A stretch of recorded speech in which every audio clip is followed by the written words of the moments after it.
yung ilang issue tulad ng laban kontra illegal na droga, korupsyon, pagsasara ng Boracay, yung problema po sa trapiko at yung pagkakaroon ng ikatlong telecoms provider, pati na rin yung build projects at West Philippine Sea at Rice Tarification Law. Ngayon naman po inaasahang maririnig sa Sona 2020 yung kung paano titiyakin ng pamahalaan ang kaligtasan ng lahat sa gitna ng COVID-19 pandemic. Duterte. Pati na rin ang katatagan ng ekonomiya ng ating bansa.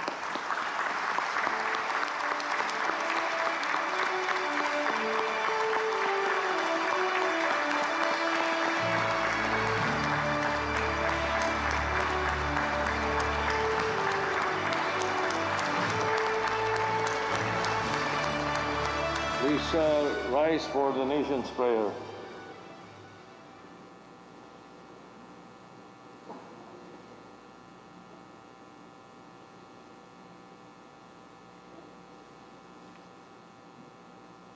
Makapangyarihang Allah, Makapangyarihang Ama, Makapangyarihang Ama, Makapangyarihang Ama, may gawa ng langit at lupa, bagamat kayo ang kataas-taas ng hari, kayo naman ang aming Diyos, na lubusang makabagin, at ang inyong kabaitan ay walang mali.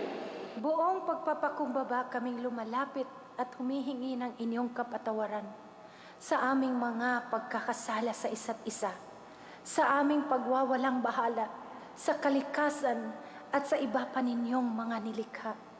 Hilumin ninyo kami, ang aming mga karagatan at mga kagubatan, marapatin na muling maging daliwan ng inyong mga biyaya. sapagkat kayo ay patuloy na namamayani sa lahat, maging sa salot na aming kinatatakutan. tulungan ninyo kami na mahanap ang lunas sa laganap ng pagdurusa. Mangusap sa bawat puso namin, muling ipadama sa amin ang inyong pag-aadya. Patatagin ninyo ang mga kumakalinga sa mga may sakit, ang mga patuloy na nangangailangan sa amin, gantipalaan at pagpalain ang mga tumutulong sa nangangailangan, nang sila ay patuloy na tumatalima sa inyong pahiwatig. Itinatalaga namin sa inyong patnubay ang aming Pangulo, Mga namumuno sa pamahalaan at pribadong sektor, Pagbuklo rin kami sa pagharap sa mga hamong darating. Nang may pag-asa at katatagan ng pananampalataya. sa dulot ninyong laya at tagumpay. sapagkat kayo ang aming dakila at kaunahang Panginoon, at ang inyong kaharian ay walang hanggan. Ipinagkatiwala sa inyo ang aming bayan, sa inyong pagmamahal, hinihiling ang aming kaligtasan. Siya nawa. Please remain standing for the singing of the Philippine National Anthem.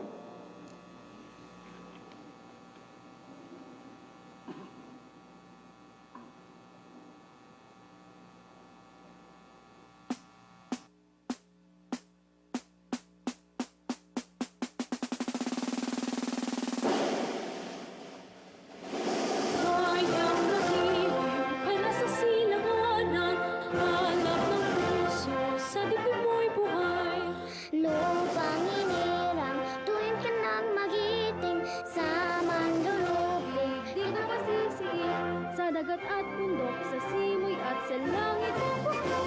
May dilagang tula at awit sa pagdaya minamahal. Ang kisat ng watawat mo'y tagumpay na nagniningning. Ang bituin at araw niyang kalan, pag may di magtidilim. Lupa na ang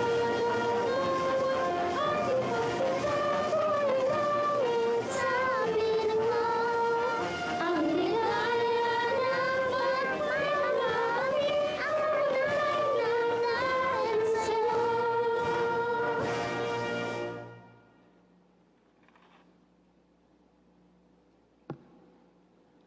Ladies and gentlemen, honorable members of Congress, the President of the Republic of the Philippines, Rodrigo Roa Duterte.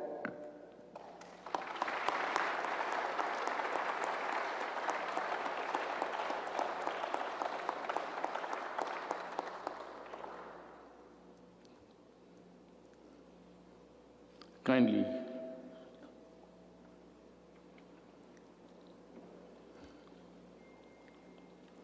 Senate President Vicente Soto III, and the honorable members of the Senate, House Speaker Alan Peter Cayetano, and the honorable members of the House of Representatives, Vice President Maria Leonor Robredo, former Presidents Joseph Ejercito Estrada and Gloria Macapagal Arroyo, Chief Justice Diosdado Peralta, and the Justices of the Supreme Court, His Excellency Munter Mahfoud Salim Almantre, and the esteemed members of the Diplomatic Corps, Executive Secretary Salvador Mindaldia, and the members of the Cabinet, mga mahal kong kababayan.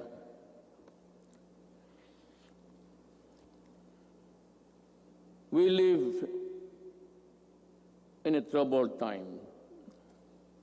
A dream of prosperity for our country was suddenly snuffed by a pandemic virulent virus. No nation was spared. Neither rich nor poor were exempt from the onslaught of this deadly disease. But let us not despair. The vaccine is around the corner. Sooner and not later, the virus that gobbled up thousands of lives will itself be laid to rest. In the meantime, let us express the nation's gratitude to those who courageously and willingly put their lives on the line to serve the people and country. We share the griefs of their families, and no amount of tears can compensate their great losses. My countrymen, it is sad that while government focuses its attention resources to battle the coronavirus, there are those who take advantage of a preoccupied government. One of them is Senator Frank Dillon. In an interview, he arrogantly mentioned, among others, that oligarchs need not be rich. Then he linked the anti-dynasty system with oligarchy, and the topic was my daughter and son. This happened after the Committee of Franchise voted 70-11 to deny the grant of franchise to ABS-CBN. Obviously, he was defending the Lopezes, that they are not oligarchs. Great wealth enable economic elites and corporations to influence public policy to their advantage. Media is a powerful tool in the hands of oligarchs like the Lopezes, who use their media outlets in their battles with political figures. I am a casualty of the Lopezes during the 2016 election. The dealers and purveyors of illegal drugs, hiding in the shadow of COVID-19, have stepped up their activities. The amount of shabu valued at millions of pesos seized during police operations speak volumes of the enormity and the weight of the problem that we bear. The corrupt, the grafters, and the influence peddlers also take advantage of their fear and confusion that coronavirus generates the financial and material assistance of government to the unemployed, the sick, and the destitute, running into billions of pesos, are not spared from corruption and ineptitude. Even the donations for well-meaning private persons are skimmed before reaching their intended beneficiaries. It is like snatching food from the mouths of the babes. The profiteers, overpricers, and the corrupt felons must be laughing while they stash their dirty monies, but not for long. They cannot outrun the long arm of the law. In this regard, the words of former President Ramon Magsaysay ring fresh and relevant today as the day they were said decades ago. He said, "We need men of integrity and faith like Rizal and Del Pilar, men of action like Bonifacio, men of inflexible patriotism like Mabini. We need their zeal, their self-reliance, and their capacity to work, their devotion to service, and their ability to lose themselves in the common cause of building a nation. If we allow greed and self-interest and ambition to rule us, then, as stated by one prominent physician, we will be left with nothing better than the lesser evil instead of the greater good." In my inaugural address 4 years ago, I said that no leader can succeed at anything of national importance without significance unless he has the cooperation and support of the people he is tasked to lead and sworn to serve. The efforts and resources which we poured out produced the momentum needed to bring our country closer to our goals.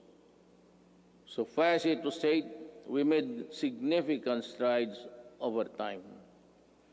Over 4.3 million poor families benefited from the Pantawid Pamilya. Over 92.2 million beneficiaries received subsidies under the unconditional cash transfer program. We also made available tertiary education and universal health care.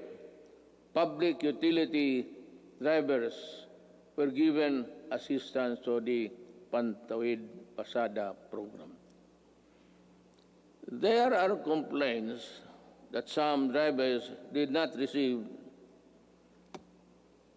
any assistance at all. I have directed the SWD and DILG to look into this. I welcome the passage of the law postponing the barangay and sangguniang kabataan elections. The postponement saved much needed government funds and ensured the implementation of projects under the current barangay officials. In the hindsight, it also saved us from holding the polls while we dealt and continued to deal with the pandemic. The Malasakit Centers Act has proven to be a great help to our less fortunate citizens needing medical services through one-stop platform in government hospitals. We commend the initiative and work of Senator Bongo in this regard, as well as other significant pieces of legislation as of today. There are 75 Malasakit centers serving Filipinos all over the country. These centers will be of great help in ensuring that our people remain healthy and resilient during these challenging times. The Salary and Standardization Law of 2019 increases the salaries of civilian government workers. I hope that this law will inspire our government workers to perform better and encourage young, brilliant citizens to join public service. I appreciate the law of establishing the National Academy of Sports. We can now give our deserving student athletes the training and the support they need to excel in their chosen field of endeavors. With the commitment of key members of Congress, the Executive Department, the FISGOC, or the Philippine Sports Commission, and the Philippine Olympic Committee, we're bound together with one vision to host the 30th Southeast Asian Games. Our athletes prevailed. More than that, we fostered pride, patriotism, genuine sportsmanship, and camaraderie in our South Asian brothers and sisters. Indeed, we won as one. To our business community and the general public, we assure you that the landmark ease of doing business and efficient government service delivery act has been gaining momentum. We are closer to eliminating over-regulation in government services. Frontline processes, including consular services, processing of building and business permits, and the services of overseas Filipinos and seafarers were streamlined. Passports and driver's license validity were lessened to ease the burden of the public. We received a BBB plus credit rating despite ASEAN credit rating downgrades and negative outlook revisions worldwide.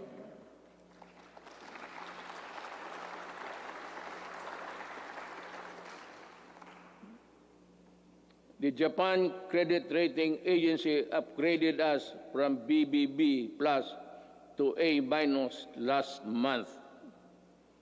Meanwhile, Moody's has affirmed and maintained the country's ratings at BB2, Baa2 rather.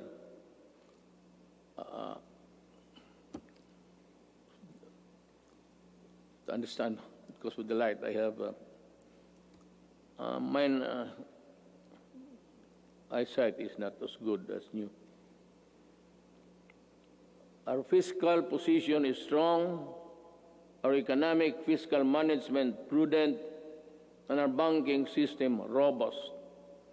We are in a better position to weather the crisis caused by COVID-19 global pandemic. We have accomplished significant infrastructure projects under the Build, Build, Build program. I will not dwell lengthily on the nitty-gritty of our infrastructure accomplishments. Now, lest I bore you.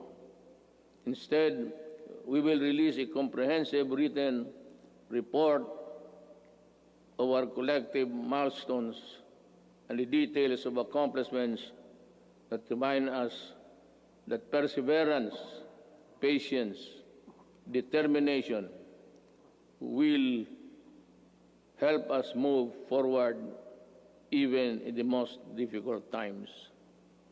We issued last year the Executive Order number 100, establishing the Diversity and Inclusion Program as national program of the government. We want to end discrimination of persons on the basis of age, disability, ethnicities, sexual orientation, and gender identity and expression, and other character traits. My administration always believed that freedom from illegal drugs, terrorism, corruption, and criminality is itself a human right violation. Part of our efforts to uphold human rights is protection of the rights of children and the right against discrimination. Early last year, I signed Executive Order Number 92, creating the National Council Against Child Labor. Government efforts to protect the rights of children will be amplified to prevent, reduce, and eliminate any form of child labor. Our achievements along this line will have been extolled by an overwhelming number of fellow member states in the UN Human Rights Council during its recently held 44th session last June. Rest assured that we will not dodge our obligation to fight for human rights. My countrymen, there are lessons to be learned from the coronavirus pandemic. It jolted us to realize that gains made after spending so much planning, effort, cost, and time could diminish considerably and quickly for reasons beyond one's anticipation. That it is much easier to destroy than build, that in a crisis of national proportion that affects every aspect of human life, government needs to have the support and cooperation of the people if it is to succeed in battling the cause of that crisis. That there are people who ask for compassion but show none themselves. That life, after all, is fickle, like the weather. The gains we achieved for the first 3.5 years were put to a test when the pandemic suddenly struck the global community. While I am aware that the road towards a comfortable life would all be far easy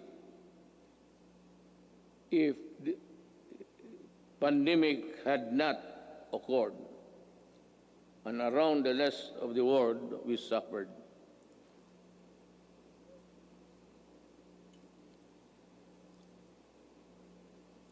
The global scale and socio-economic impact of COVID-19 pandemic has been unprecedented. Yet, in the throes of its global health emergency, we have been able to withstand the headwinds generated by this coronavirus. In this regard, I would like to express my gratitude to all those who made possible the steady supply of food, water, basic utilities of our households.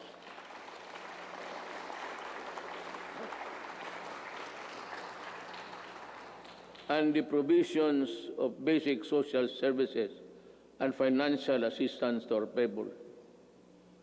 Our profound gratitude goes to everyone who helped keep our country's food supply chain running, the valiant soldiers, policemen, and security guards who kept peace and order in our community.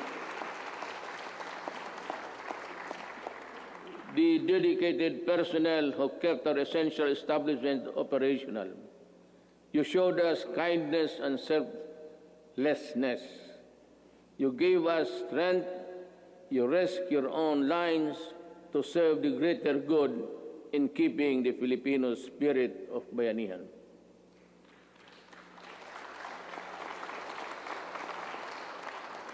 I also thank the men and women of the Interagency Task Force on Emerging Infectious Diseases and the National Task Force Against COVID-19 for all the countless hours it spent to keep the pandemic in check and for all the efforts it made to ensure the safety of our people.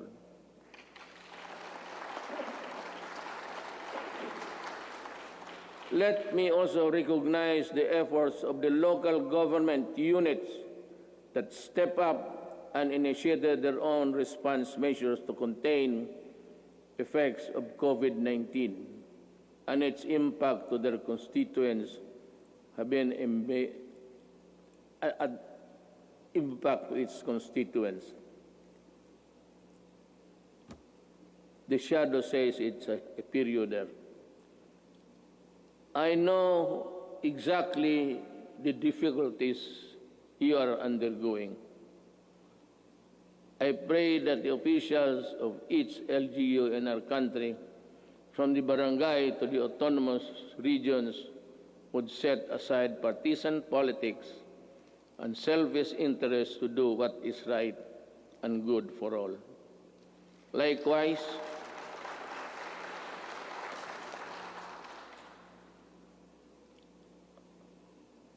I likewise issued Executive Order Number 104, which imposed ceilings on retail prices of at least 133 drugs and medicines and directed a continuous review of the retail prices of others. This proved to be providential now that we are facing a pandemic. To everyone who helped us in this time of great need, maraming salamat po.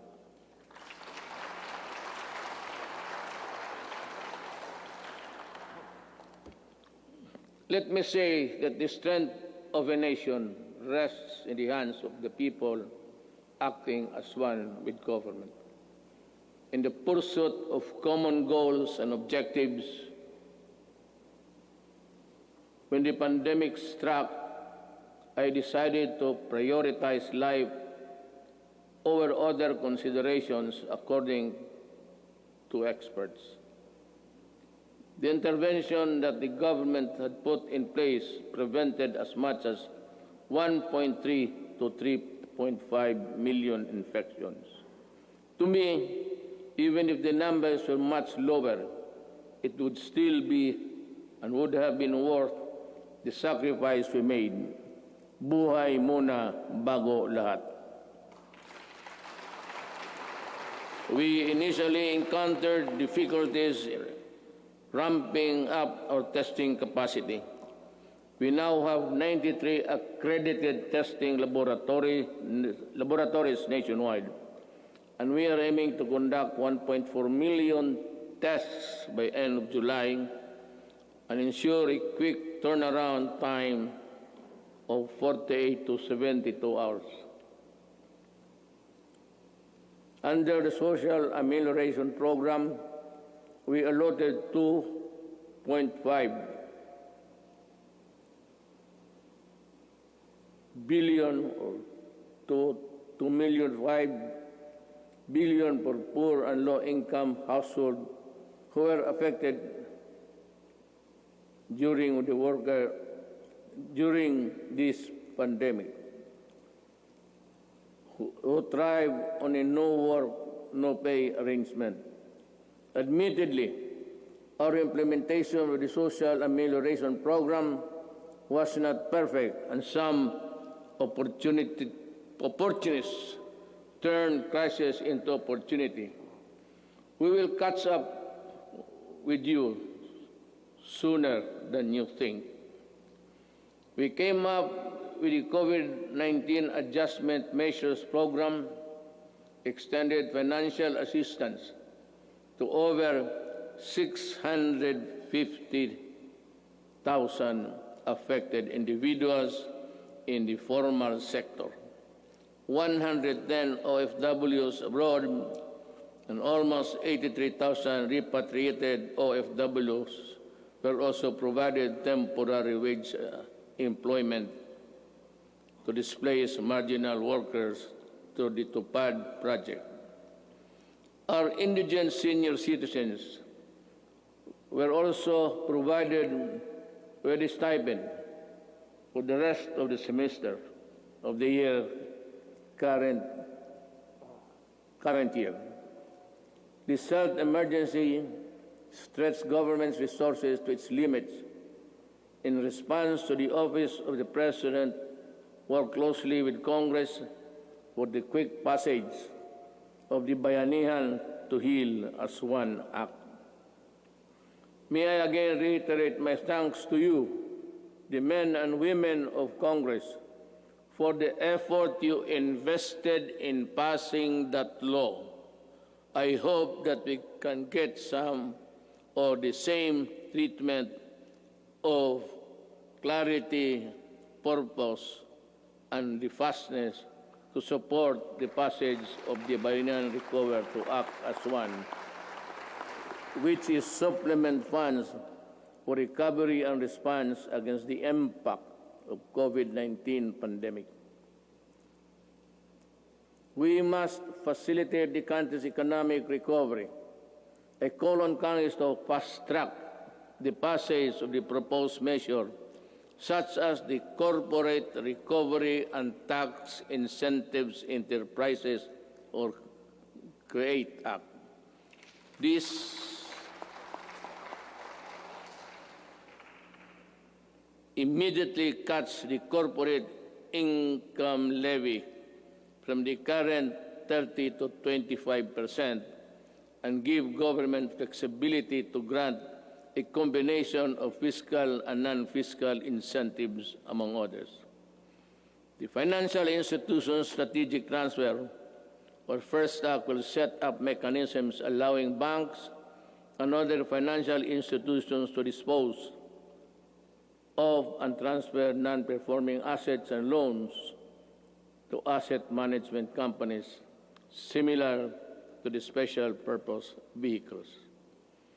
Our economic managers have seen infrastructure investment as an effective tool to help spur high growth, attract investments, create jobs, and achieve financial inclusion for all Filipinos. The DBP has resumed the construction of the North Luzon Expressway Harbor Link, the NLEX-SLEX connector, the Cavite-Laguna Expressway, the Metro Manila Skyway Stage 3, the R1 Bridge Project, the Tarlac-Pangasinan-La Union Expressway Project, and the Subic-Freeport Expressway Project, to name a few. To realize the maximum benefit from the country's investments, the infrastructure projects under the Build, Build, Build program, which are labor and capital intensive, are not mere springboard to the country's swift recovery pandemic. They are economic benefits to be distributed to all corners of the country and push sustainable stability in the urban centers, particularly Manila.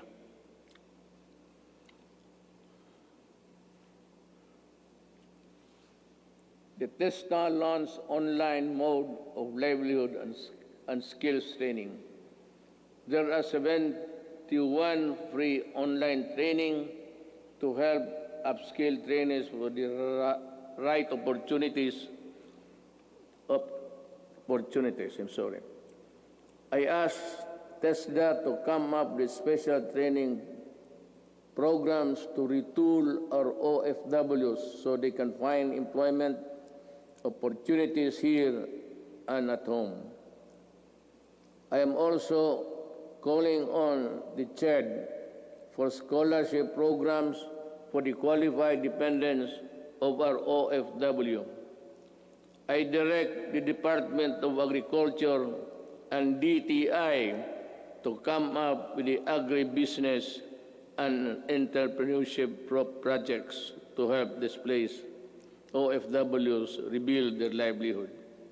Further, I ask the Land Bank and other government financial institutions to continue providing low-interest loans to our OFW. Sa mga kababayan ko na naghihirap sa ibang bansa, nandito na ang inyong gobyerno para matulungan kayo at inyong mga pamilya, lalo na sa panahong ito.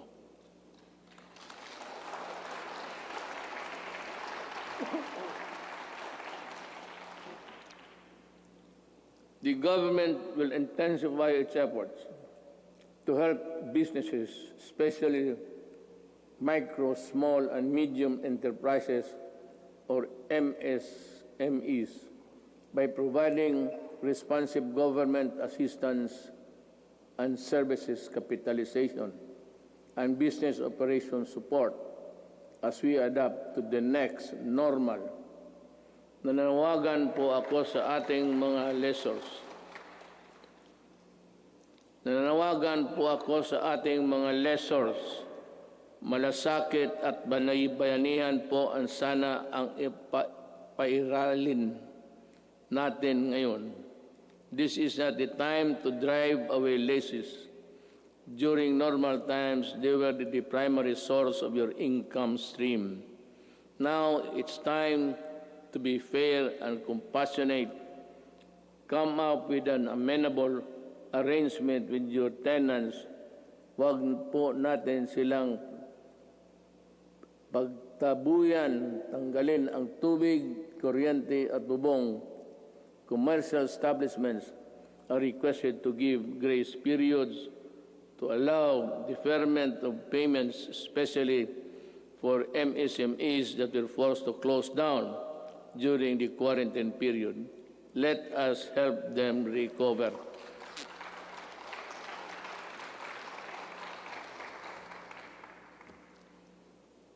We pump prime the recovery and rehabilitation of the MSMEs. The DTI to the Small Business Corporation set up the Philippine 1 billion COVID assistance to restart enterprises or CARES program to provide zero-interest loans for MSMEs affected by the pandemic as of July 10, 2020.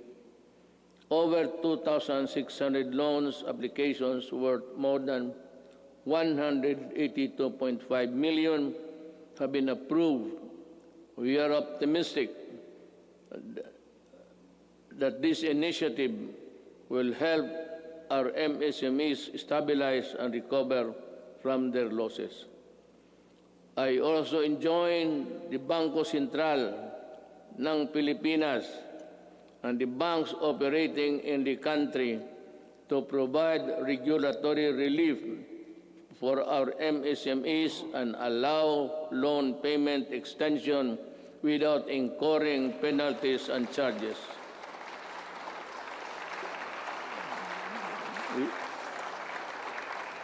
We need your help to prevent the collapse of companies saddled with accumulated amortization and payables caused by closure of their businesses at the height of the strict quarantine periods.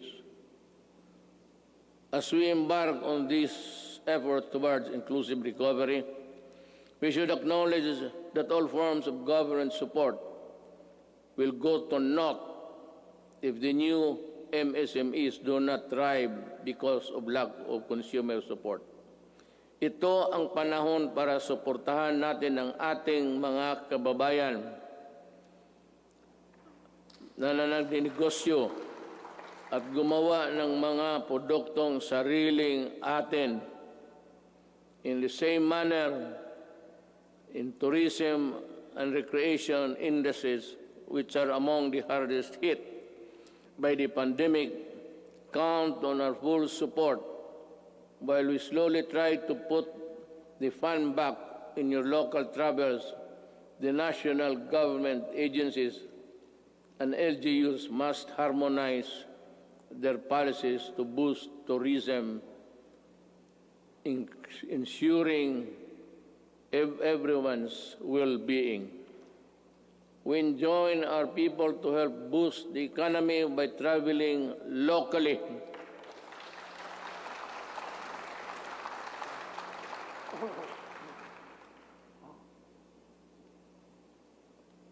Local na lang. Once the necessary system are in place. The DOST offers its enterprise technology upgrading program to enable businesses to access training that will help them transition to online and contactless operation. Now more than ever, we need to protect our consumers. I direct the Department of Trade and Industry to ensure the empowerment of Filipinos on consumer rights and coordinate strategies between public and private organizations in building a fair, safe, resilient, and sustainable economy. There are welcome developments for commerce and industry, but major economic activities take place in borderless environment with the meager regulatory controls. They expose consumers to various risks related to security, data, privacy, and misrepresentation. We must patrol the country's cyberspace and enforce online consumer and data protection and privacy laws. We must run after online scammers and those undermining the people's trust on the online transactions. We must continue to protect Filipinos in the normal and remind the world that we are responsible stewards of data. I am committed to protect both physical and digital lives of our law-abiding countrymen.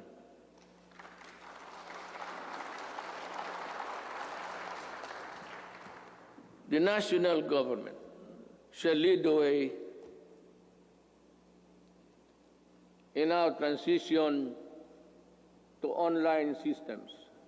I reiterate my call for all government instrumentalities to implement systems that shall make physical queuing a thing of the past. Panahon na para mawala na ang pila para mapagsilbihan ang gobyerno ng walang kahirapan para sa tao. The DILG, DBM, and the ARTA, along with all agencies and instrumentalities of government, are hereby directed to make full possible services available online. We need to adjust and adapt a paperless type of business and work performance. We need e-governance,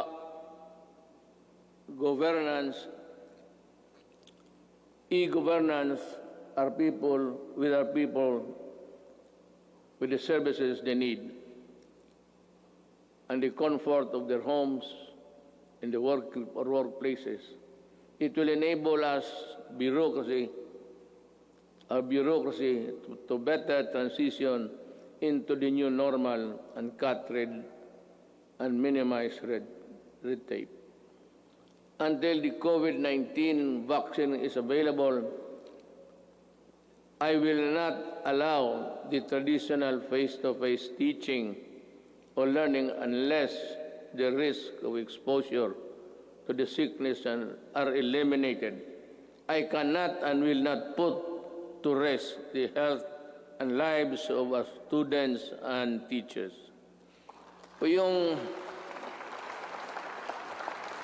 About 2 weeks ago,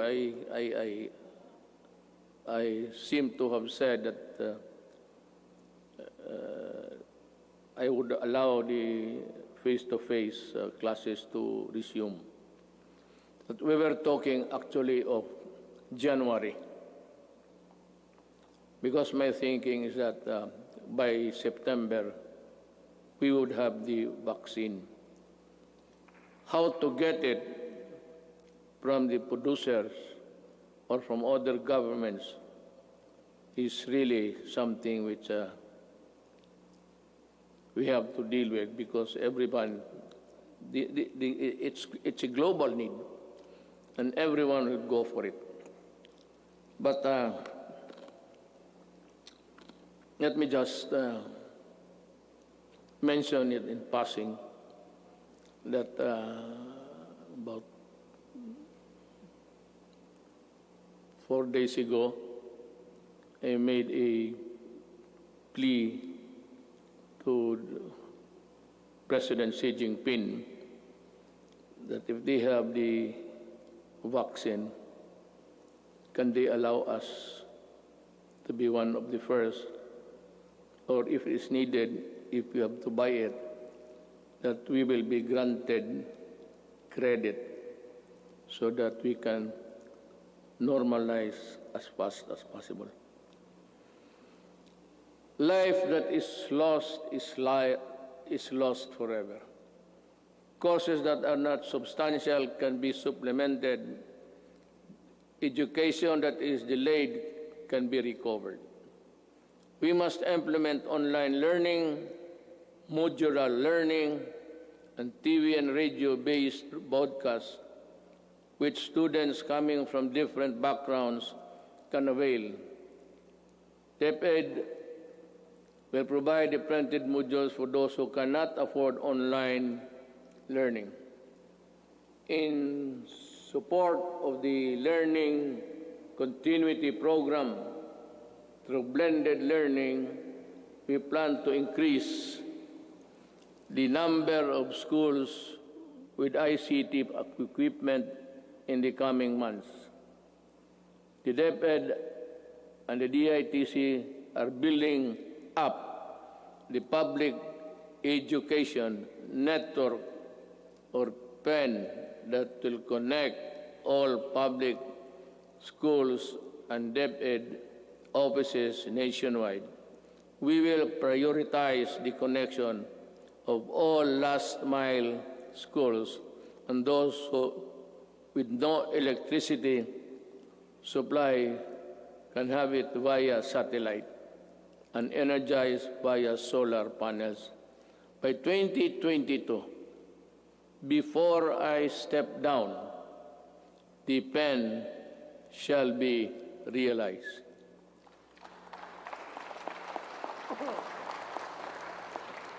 I'm referring to the program. I will do it. TV frequencies reverted back to government for whatever cause or reason shall not be used exclusively to the exclusion of other persons or other dummies to cope up with the demand of the next normal. This will be used to provide uninterrupted quality education to our children in our shift to e-learning.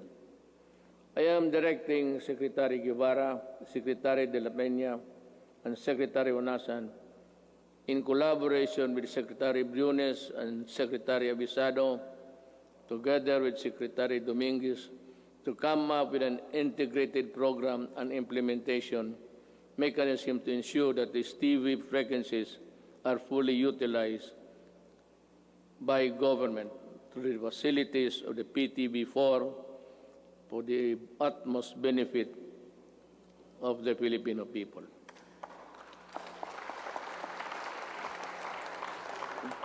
Let me just allow me to segue a little bit. For the remaining 2 years of my term, all that is good that belongs to government, whether it be the airwaves, whether it be the lines, or whatever that is good for the people, will belong to the government, and it should be government who should be given the first option to utilize them. Ang sobra kanila. I call on our communication companies to improve their services lest we be forced to take drastic steps to address the less than deal service that the public is getting from you. Alam mo, sisingit na lang ako dito. I am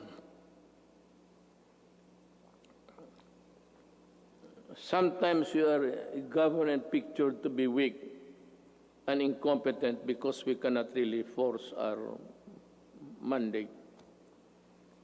Alam mo itong nagbibigay ng mga public services, you better improve. Huwag naman ninyo kaming pahintayin 10 taon bago kami makakamit ng mga services that the other countries are enjoying. If it's just a question of added capitalization or the infusion of money, go and look for it.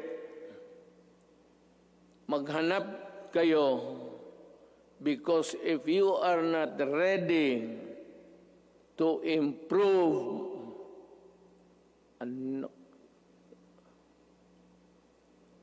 I might just as well close all of you and we revert back to the line telephone. At kukunin ko yan, i-expropriate ko sa gobyerno. Alam mo itong I'll be straight. Smart. Pati itong Globe. Ilang taon na ito? At ang sagot palagi sa akin, the party cannot be rich. Nasaan pa na pumunta yung yawa na yun?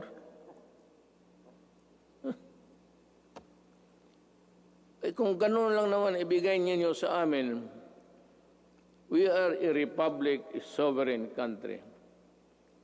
Bear that in mind,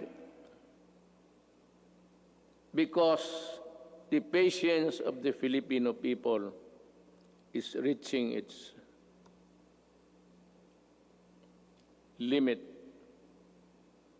At I will be the one to articulate the anger of the Filipino people. And you might not want what I intend to do with you. Kindly improve the services before December. I want to call Jesus Christ to Bethlehem. Better have that line cleared.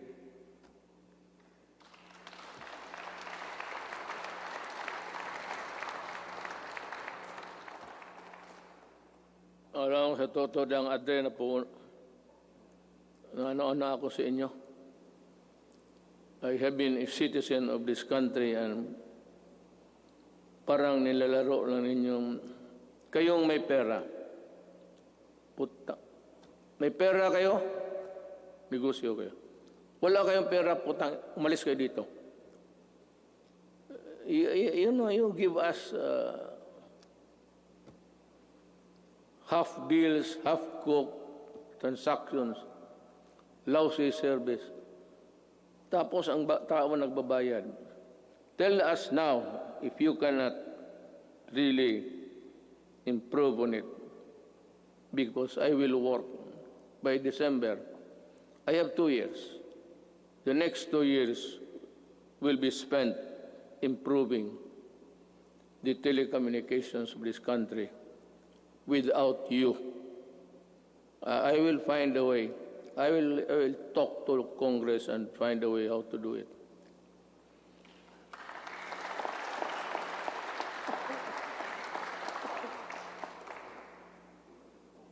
Last year, I said that distributing economic business activities is imperative to our country's sustained and equitable growth. Today, I reiterate that statement. I issued Administrative Order Number 18, directing concerned agencies to strengthen the development of special economic zones in areas outside Metro Manila. I also issued Executive Order Number the same, 114, to institutionalize the Balik Probinsya Bagong Pag-asa program. This consolidates and refocuses existing economic and social welfare programs, activities, and projects toward the countryside. It is also an international agency council headed by Executive Secretary Salvador Medialdia, which will create a framework for the effective implementation of the project. Kung hindi ninyo ako naiintindihan sa sinabasa ko, mas lalo ako.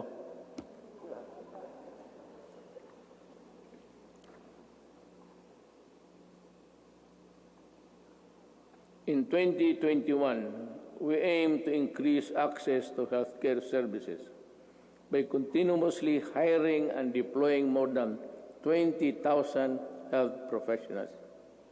This will augment health workforce in LGUs, particularly in isolated and disadvantaged areas. We will implement projects to establish and improve barangay health stations, rural health units, and other healthcare facilities.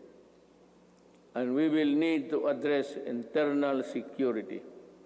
We are pursuing a whole-of-the-nation approach to bring peace and order, development in the countryside. We need to provide intervention and implement the barangay development program. This will provide cleared and threatened communities. This refers to a program where the armed forces would play a vital role in the one nation approach. This is what it's meant by this. And that every agency of the government, including the armed forces of the Philippines, should participate. And I am aware of the skirmishes and the assassination of our soldiers. And I said, correct this so that we can proceed with the barangay implementation as fast as possible. We have made significant strides in the past 4 years, but we need the support of local government leaders. We need your help to implement the barangay development program. Certain sectors expressed concern when I declared martial law in Mindanao and its extension 3 times. But 2019 ended without my office requesting any further extension. Martial law in Mindanao ended without abuses by the civilian sector, by the police, by the military. It ended because this time I know that they know how to love the country. I thank Congress for the support to this administration programs. Congress has been very productive, but much more remains to be done. You know, actually, my speech, if we followed it carefully, it's all a plea to Congress to do this, to do that, to make a law or craft a whatever. And this one, I strongly urge Congress to pass a law establishing the Department of Overseas Filipinos, solely on addressing the concerns of Filipinos abroad and their families. I reiterate the swift passage before this. Kawawa kasi itong ating mga overseas. If it's only an office there in the Labor Department, they are overworked or for whatever reason, their needs, their pleas are not really attended to with dispatch and with care. Yung OFW, pati itong ano ngayon, ito yung sinabi ko kanina, I will go for it. We will need it to help them. I reiterate the swift passage of a law reviving the death penalty by lethal injection for crimes specified under the Comprehensive Dangerous Act of 2002. I did not hear so much clapping, so I presume that they are not interested. Wala kang...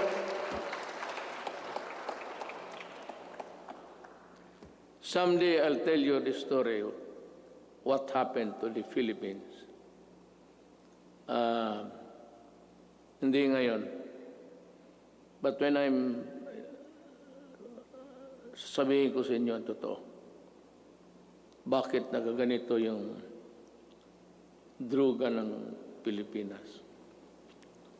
Why the drug syndicates continue to operate just like the countries of Colombia, Mexico, and it is being played inside the national penitentiaries. Para tayong talagang binababoy tayo. Sabihin ko sa inyo. But this is not a time for storytelling. Sona kasi ito. So, dito na. This law will not only help us deter criminality, but also save our children from the dangers posed by the illegal and dangerous drugs. May I be allowed with the indulgence of the body? Itong bakit talaga ako galit sa droga. Let us make this a semi-formal speech. Alam mo kasi, 5 pamilya members, o 6 or 7, pagka bumagsak yung tatay to drugs, the family crumbles. There's no more home to. Druga, and if he's receiving his salary, nagtatrabaho sa pantalan, 300 a day. Tapos ang shabu is sold at 2. He has about 100 to bring home. Kaya pagka gano'n, nag-aaway-aaway na, ang mga bata hindi nakapag-aral, ang iba ligaw na mga babae into early prostitution, kung ano-ano nangyari. Hindi lang alam nitong mga na this is happening all over the country every day. And what is really very tragic is this. When the family starts to crumble, this the more family home. And invariably, the wife would look for another husband would look for a job, usually, easily, doon sa abroad. At yung asawa, aalis, yung lalaki na sa droga, yung mga anak iniiwan sa kapitbahay, sa kapatid. And the ferocity of the loss of the Filipino family home has been destroyed. Kaya kung anong mangyari nito, the wife works in the Middle East. I am not zeroing on any particular country, mind you. But alam natin, there are tribes in the Middle East which would allow rape as part of the territory of being a house help. Kasama yan. Kasama talaga yan. So yan ang mahirap dyan. You have a wife there being crucified, being used, magpadala ng pera, tapos ang mga anak, asan nasa Cebu na rin. Kasi these are the guys that the Cebu people would really, stick by them until it crumbles, the resistance. And then you have plenty of this all over the country. Hindi lang nila alam. Yung sinasabi nila ng misery sa itong human rights, plus 10 yan. Not to count the victims of crimes perpetrated by people addicted to Cebu. That is the reason why I'm so vicious in my galit talaga ako.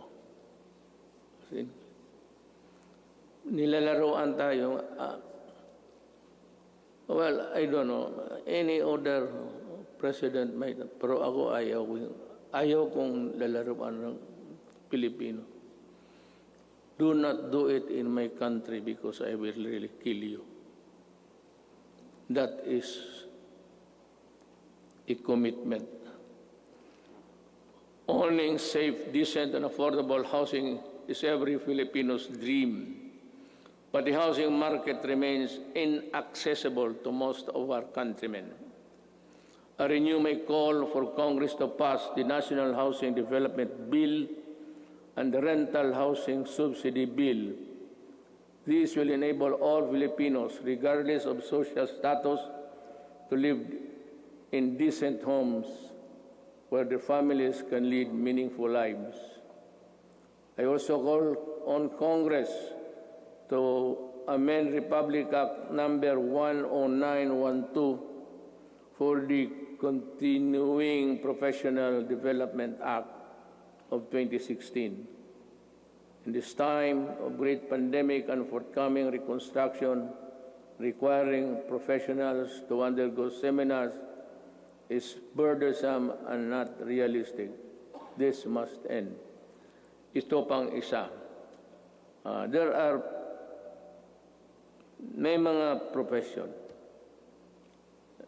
Singit ko na lang lahat to tell this is to inform the nation.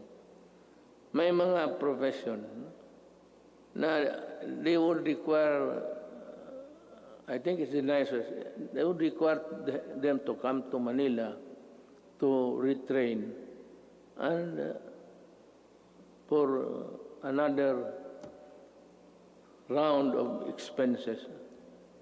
Itong mga seminar na ito, dapat mahinto. I don't know in other provinces, but during my time, yung sa barangay na barangay expeditions ng mga opisyal. Hininto ko rin yan. And, which reminds me, I will act on this also in due time. We hail our health professionals as heroes. Now is the time to pass the Advanced Nursing Education Act and the law instituting the Medical Reserve Corps. COVID-19 will not only be the last pandemic. We need to create National Disease Prevention Management Authority to better respond to future outbreaks. We count on Congress to full support. You can just let it remain for a while in the Department of Health kung wala pang pera, but you have to expand the services. It would also entail a little bit of money, but not really as much as expensive when you set up a department. In the long term, we are looking into the creation of the National Disease Prevention and Management Authority to better prepare for the pandemics, protect lives, and allow development to proceed even in the worst of times. We are counting on the full support of Congress for this critical, important endeavor.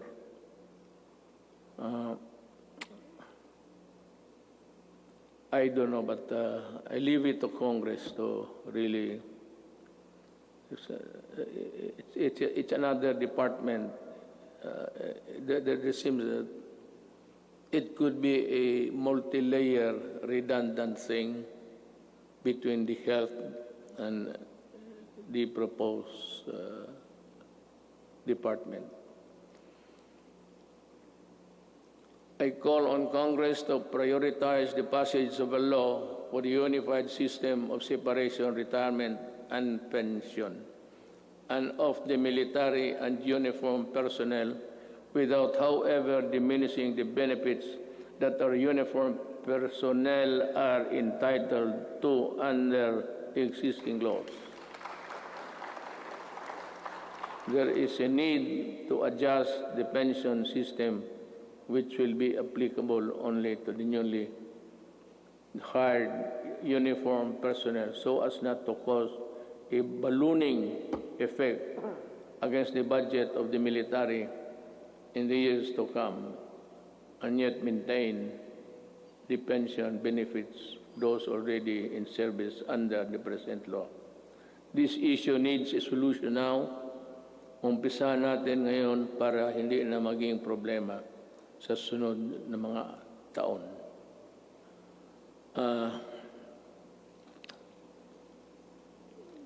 I want to, well, one of the, this is not politicking, I am not running, I cannot run anymore.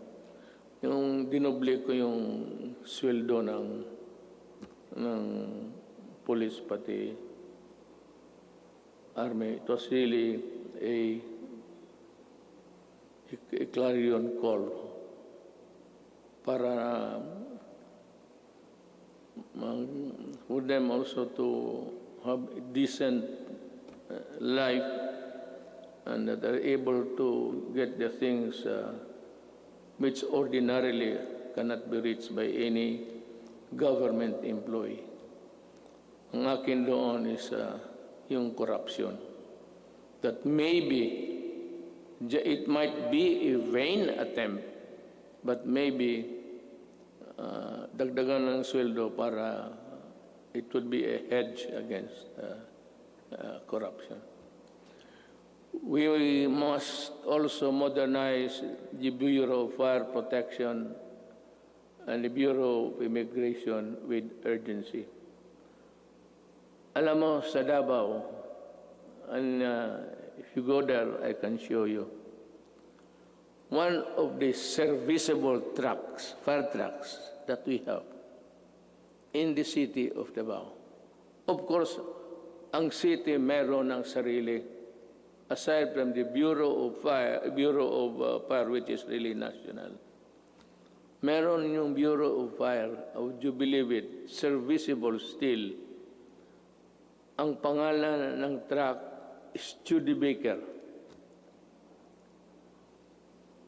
Ang katawan, ang talagang matatag ang katawan.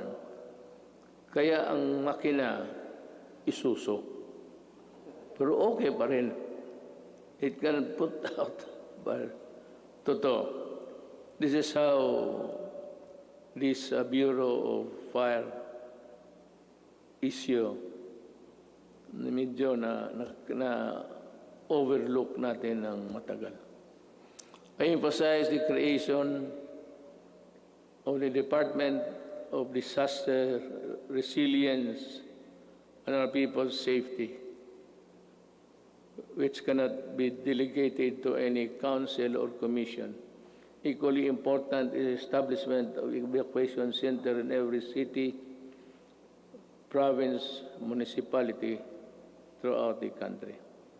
We must act before another major disaster shakes into action. Problem is disaster and even a fire. This cannot be made a study for projection when the earthquake would suddenly come and make a big crack there. Hindi natin alam talaga.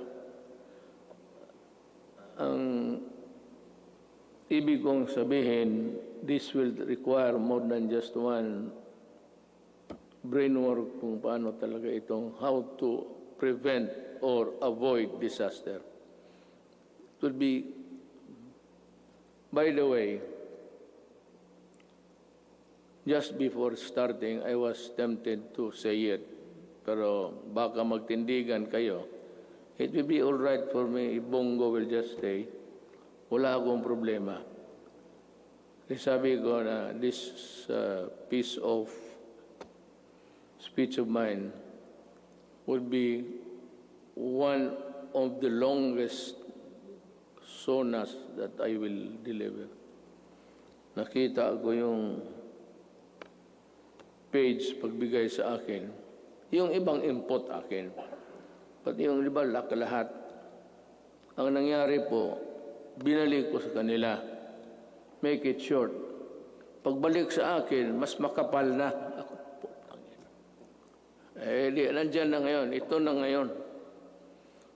The responsible extraction and equitable distribution of natural resources remain among my non-negotiables. I reiterate the need for the passage of the National Land Use Act, which has been pending for decades. Pakisilip lang ho ninyo yan. For the rest of my term, I hope to see concerted efforts in protecting the environment. The rehabilitation of Boracay Island showcased our resolve to safeguard the environment.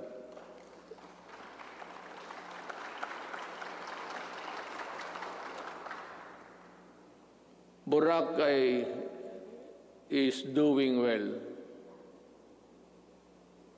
because of its scenery. If it's only a coconut and a black sand, white sand and water, wala yan. Pero you add the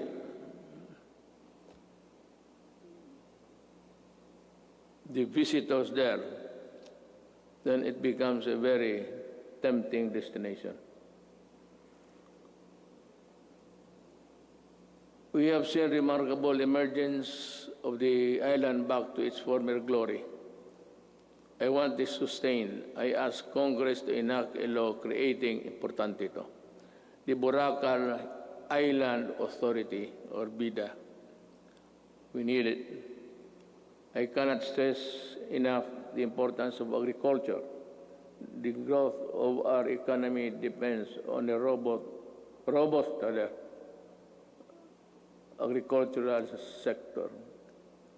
we must utilize the coconut, we must utilize the coconut levy for the welfare of our coconut farmers and the development of our coconut industry.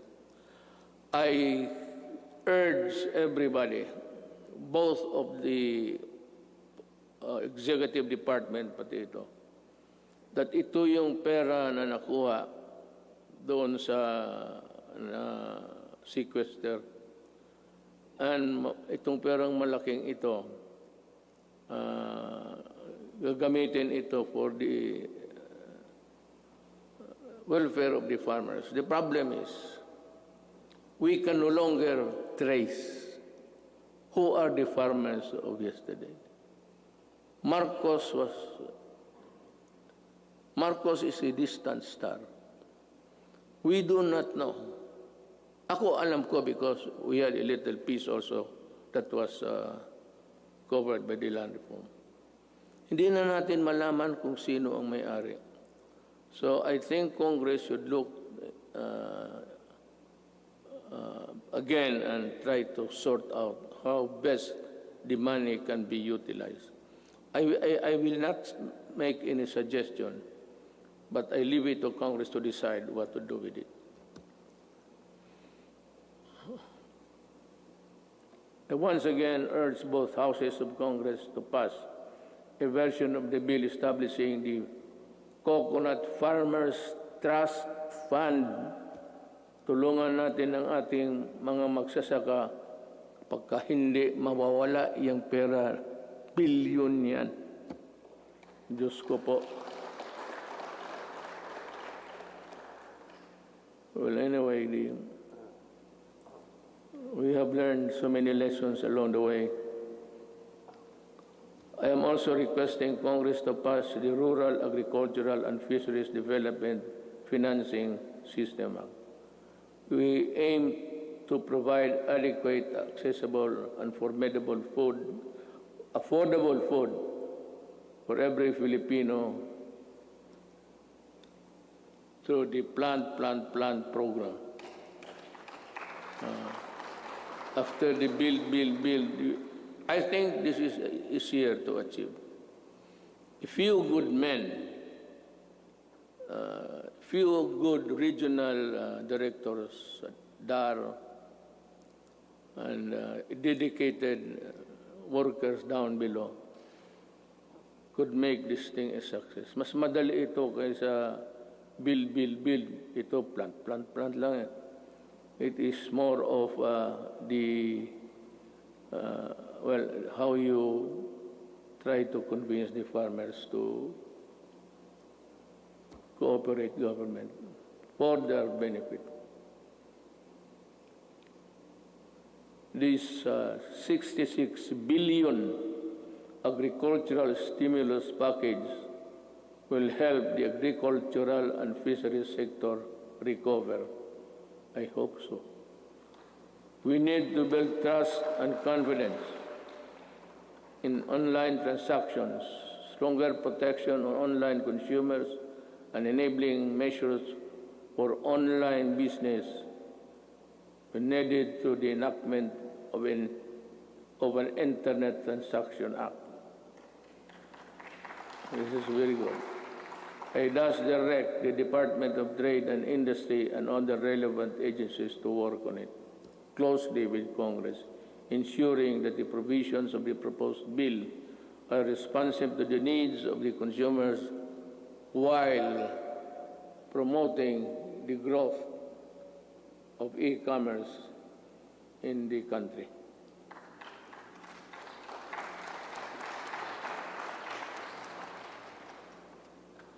If you are tired of clapping, you just say so I can make a shortcut.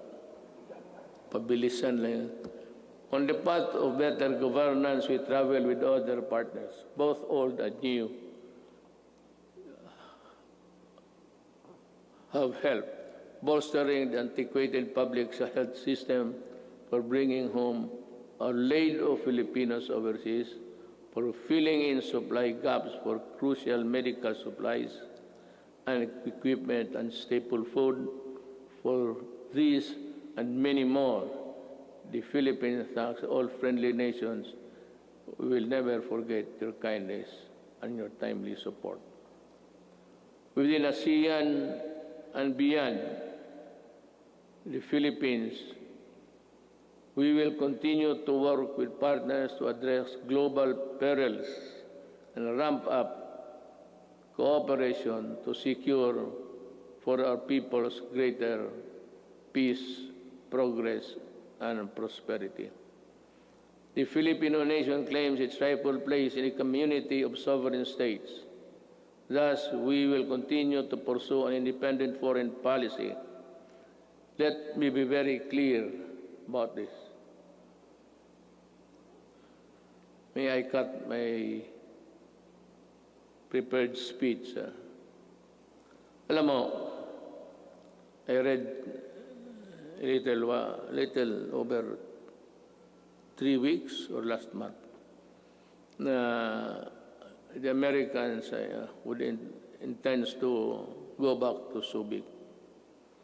I'll just put on record my thoughts. I have nothing against America. I have nothing against China. But if you put bases here, you double the spectacle of a most destructive thing. Just like Manila during the Second World War, during the retaking of this city, it was one of the most devastated cities in the world. Kaya maglagay-lagay ka ng base at this time. This will ensure, if war breaks out, because there would be atomic arsenals brought in, this will ensure the extinction of the Filipino race.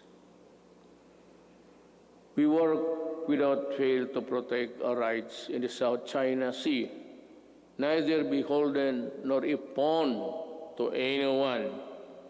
We broaden the boundaries of Philippine diplomacy. We build productive ties with everyone willing to engage us on the basis of equality and mutual respect. And we redefined our relationships with our most important partners, placing the country in a far better position to advance our interests in an evolving regional order and emerging global problems. Now,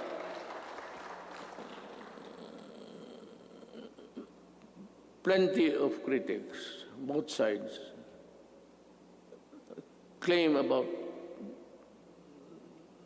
nothing has been done to retake forcefully or physically the South China Sea.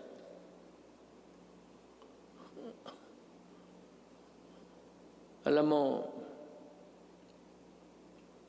unless we are prepared to go to war,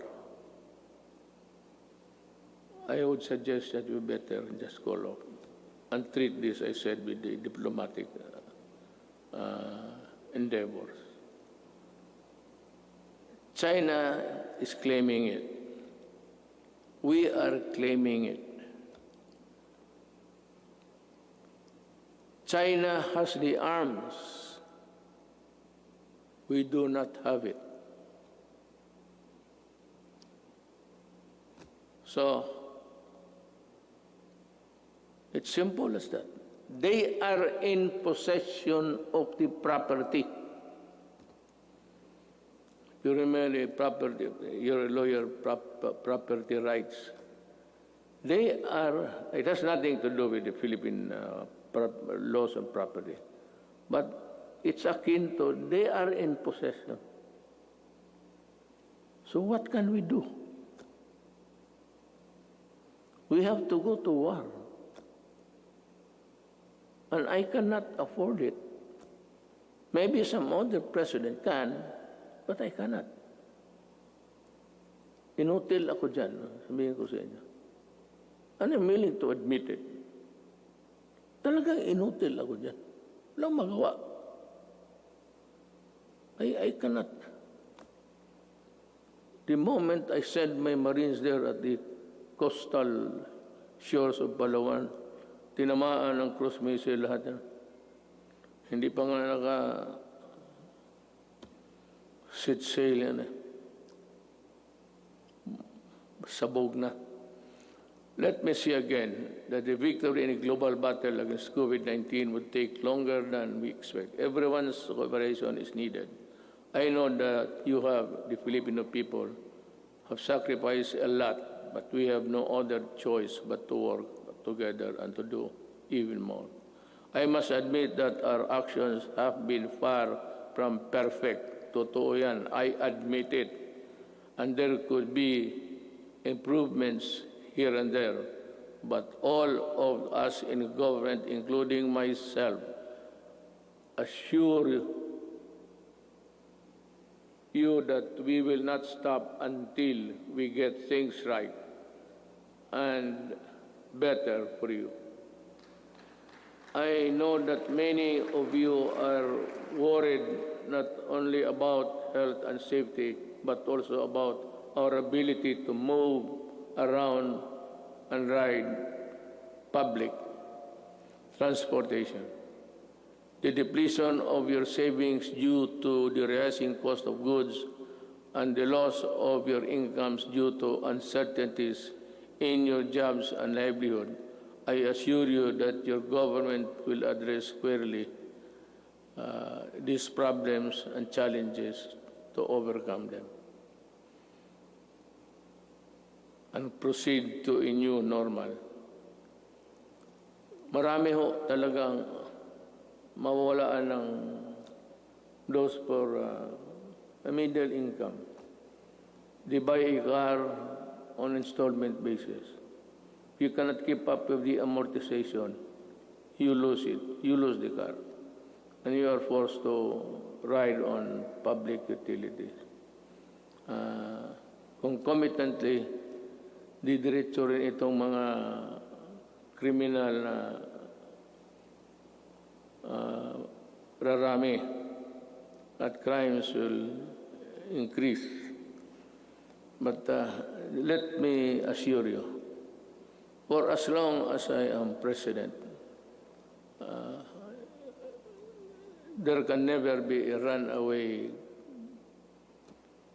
crime in any of our cities. Hindi ako papayag naman. I can assure you, we will remain peaceful. Relatively peaceful. Hindi naman very peaceful. Pero kung sabihin mo na kagaya ng hold up dito, hold up, alam naman nila kung anong mangyari. You know what will happen to you. I am addressing myself to the criminals. You commit hold-ups, you commit rape, you commit all sorts of things, and you harm the public, then kaaway mo na ako. Pag bumalik kayo sa dati, kagaya noon, patong-patong na naman ang patay dito. Sigurado, hahanapin ko kayo. Do not ever go back to your old ways. Maghanap na lang kayo ng anong trabaho dyan. Magtiis kayo.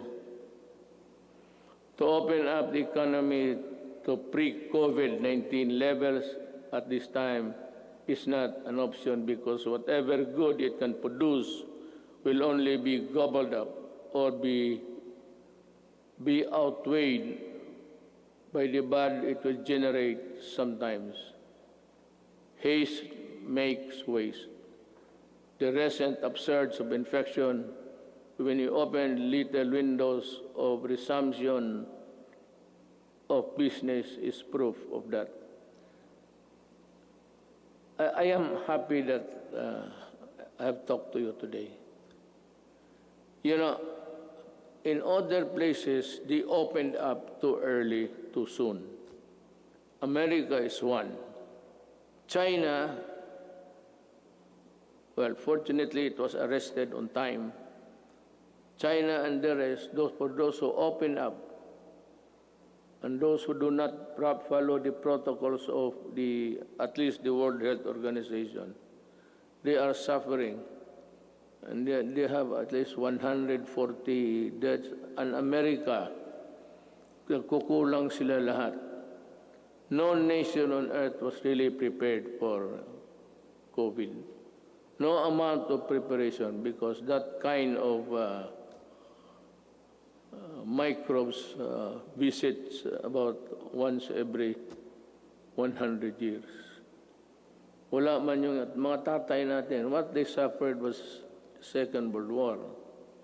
But tayo, we are not ready, and therefore we will not gamble with the lives and health of the people. Certainly no one would want to end up in the negative side of the equation. Not me, not us. All I ask is that you continue to put your faith in your government and work with us in achieving what is best for the country and our people. Together, let us do, mahirap basahin kasi dito, the most that we can to ensure that this health, safety, and well-being of every Filipino, especially those severely affected, are taken care of.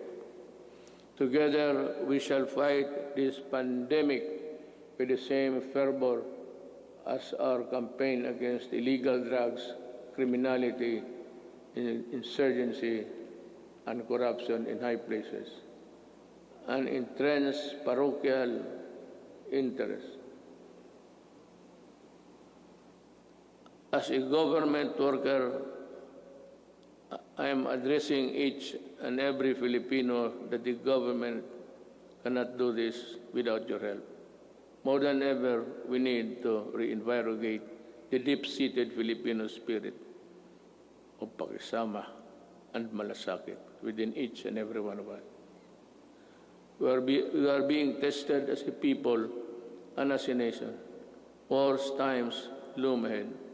But I do hope that this spirit of solidarity and unity will serve as a drumbeat to which we shall march in unison in our quest for the light at the end of the tunnel.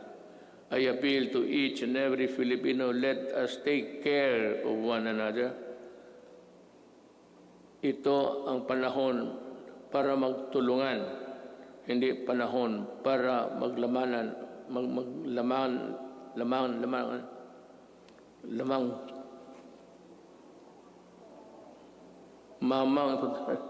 dila ko. Hindi maglamang at pagkakaisa. My faith in the Filipino innate patience, resilience, and determination to bounce back is unwavering. Let us share our blessings with those who have little and those who have none. This is the time to bring out the best in us. The woes that weigh heavily on our shoulders may bend our back, but they shall not bend or break our spirit. From the rubbles of adversity, a more resilient and stronger nation, built on bayanihan and pagkakaisa, shall rise. Together, we shall overcome. Before I pardon the time, but it was really the allotted time for my speech, I would just like to give a statement between us sa gobyerno kung hindi tayo nakakaintindihan. You know, Drilon extended, he was defended.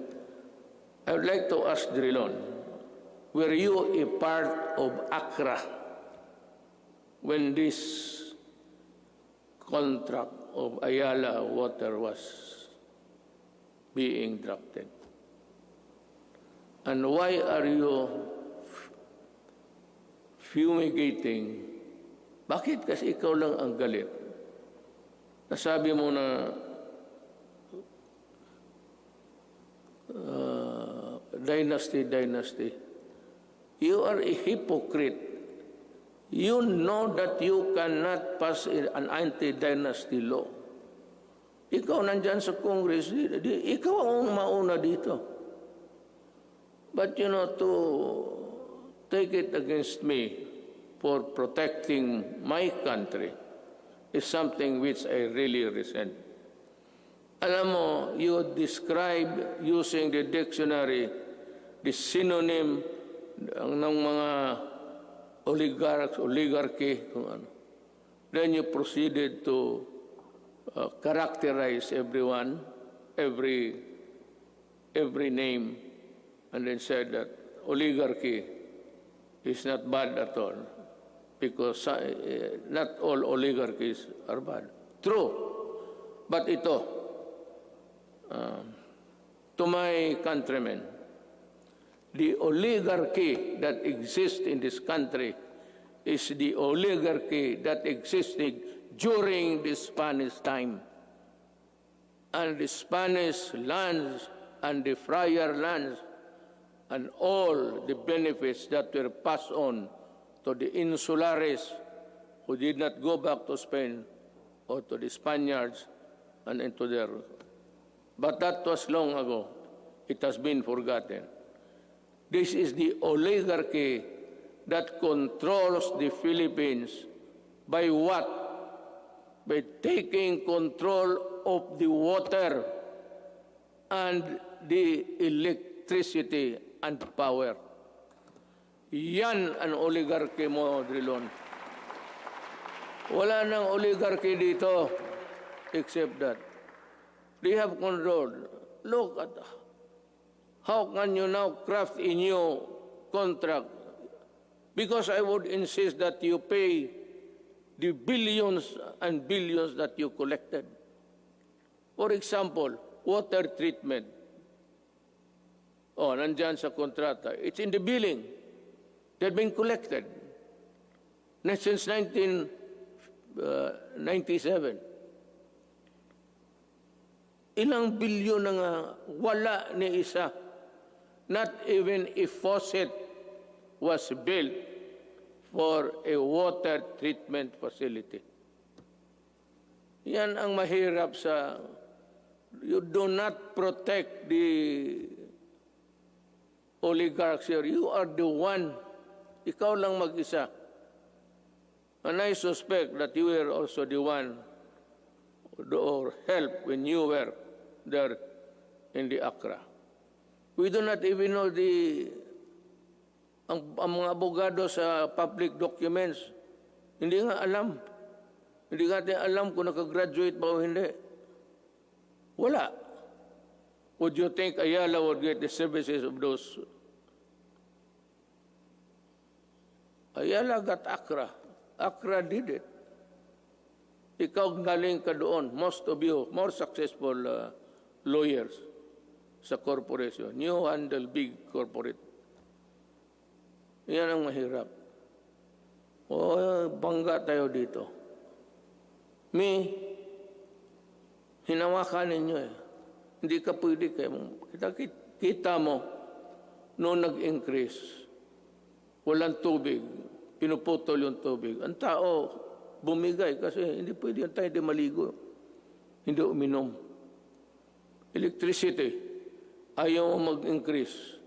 O ayan, wala ka. Palaging brown out lahat.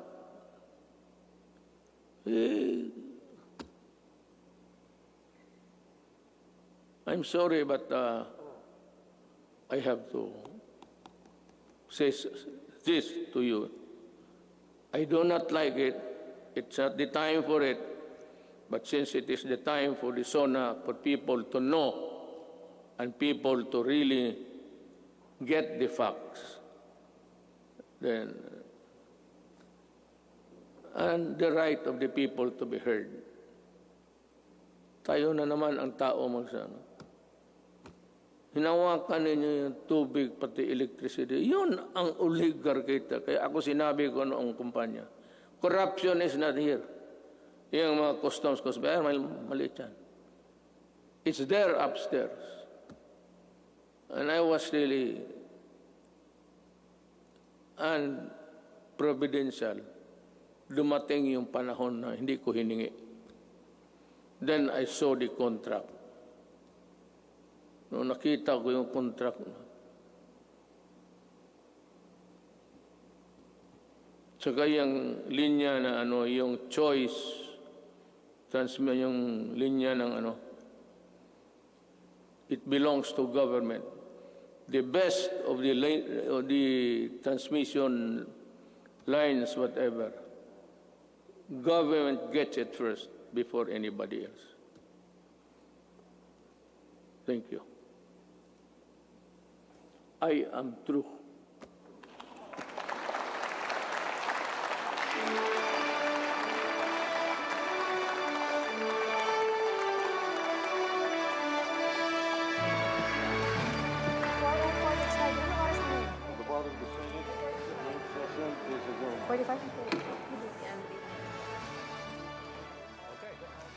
At mga kapuso, dyan po nagtatapos ang ikalimang State of the Nation Address ni Pangulong Rodrigo Duterte. Ilan po sa mga isyong tinalakay niya?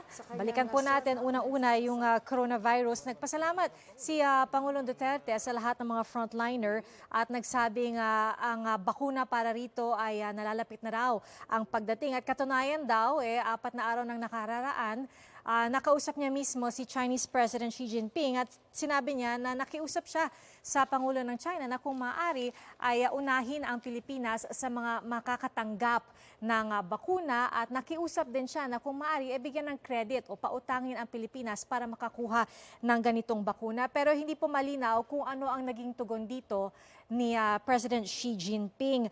At kasabay nito, nagbabala ang Pangulo sa anyay mga oportunista sa panahon ng pandemya. Ang sabi niya ay hindi dapat sinasamantala itong panahon ng pandemya at ilan nga po sa mga nabanggit niya sa umpisa at sa pagtatapos ng kanyang State of the Nation Address si Senator Franklin Drilon at sinabi nga niya na ipinagtataka niya kung bakit ipinagtatanggol umano ni Senator Drilon ang mga oligarkiya pero base naman po sa report ng GMA News Online, sinabi po ni Senator Drilon na hindi raw oligarkiya ang kanyang ipinagtatanggol kundi press freedom.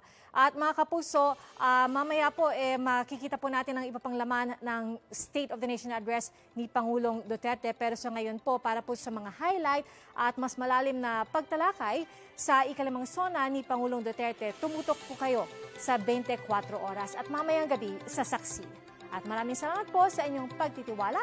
Sa ngalan po ng lahat ng mga bumubuo ng GMA News and Public Affairs, ako po si PR Tanghel, buong puso para sa Pilipinas.